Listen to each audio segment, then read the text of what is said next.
magazine de l'honorable Patrick Mouyaya. Bonjour, bonsoir, ça dépend de l'heure à laquelle vous êtes en train de nous suivre de partout dans le monde. Patrick Mouyaya, né à Kinshasa le 10 juillet 1982, dans une famille de 6 enfants, dont 3 garçons et 3 filles. Famille dans laquelle il est le 5e enfant.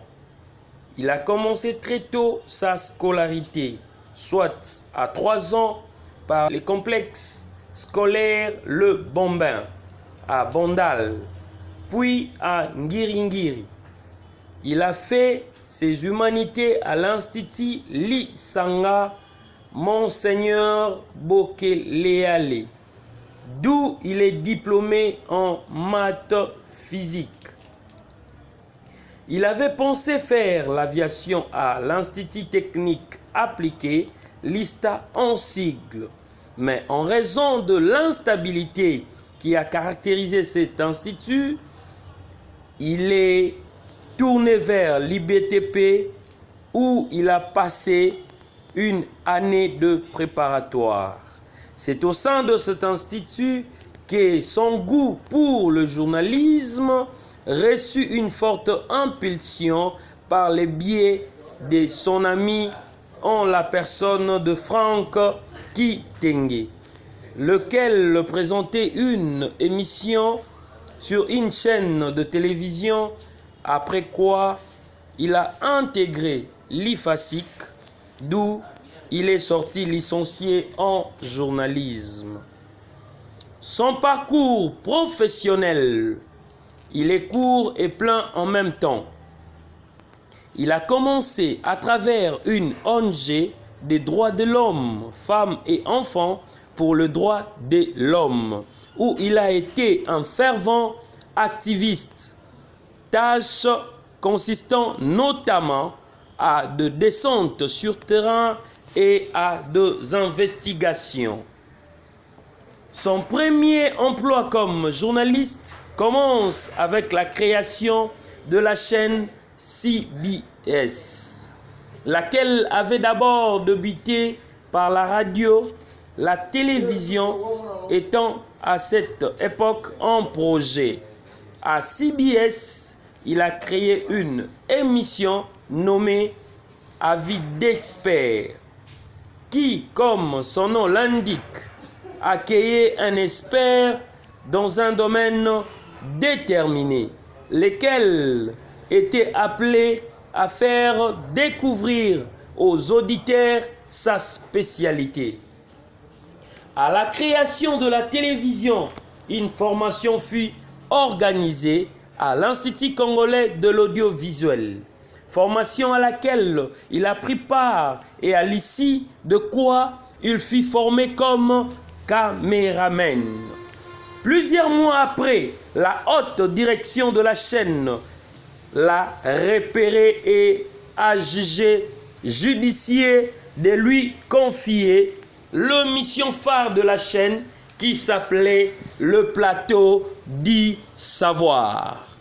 Émission que il a animée jusqu'à ce que CBS ait introduit le journal télévisé dans ses programmes. Il a eu à faire le journal télévisé tantôt comme preneur de vue, tantôt comme présentateur. De fil à aiguille, les échelons de la hiérarchie jusqu'à la fonction de président du conseil d'administration de la chaîne, fonction que il a tenue jusqu'à ses fonctions actuelles. Il est journaliste. Le matin, on est avec Le Moineau, voire même Chegué, et le soir, on est avec le président de la République. Le lendemain matin, on est avec un marin. Et les soirs, le chef d'état-major général. C'est là pour vous dire que c'est un métier qui mène à tout. Donc, c'est grâce au faisceau de relations qu'il avait tissé qu'il est aujourd'hui ce qu'il est. Il peut vous dire que ce n'est pas le premier cabinet politique dans lequel il preste.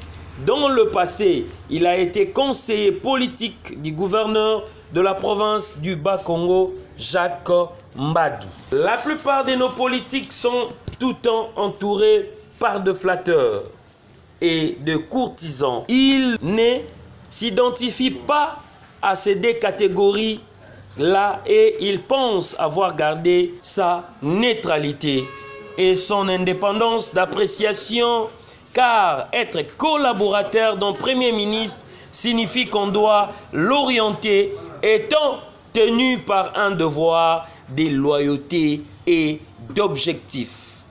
Il pense avoir gardé son indépendance d'esprit, même si les niveaux d'information auxquels il a accès ne lui permet pas toujours d'épouser certaines opinions et thèses qui sont véhiculées par le média. Sa vision par rapport à soi-même et par rapport au milieu dans lequel il vit est d'avoir une vie de famille stable autour de sa femme et ses enfants et s'organiser pour que tous ceux qui sont autour de lui puissent émerger et avoir une activité qui leur permette de vivre convenablement. Sa vision par rapport au pays serait que le pays se redresse. Aujourd'hui, nous sommes classés parmi le dernier pays au monde. Il pense que nous méritons plus. Pour cela, nous devons lutter contre le manque d'intérêt qu'affichent les Congolais pour leur pays, car donner un mandat à un député ne signifie nullement laisser à ce dernier la pleine responsabilité de reconstruire le pays. Il est donc pour un développement participatif.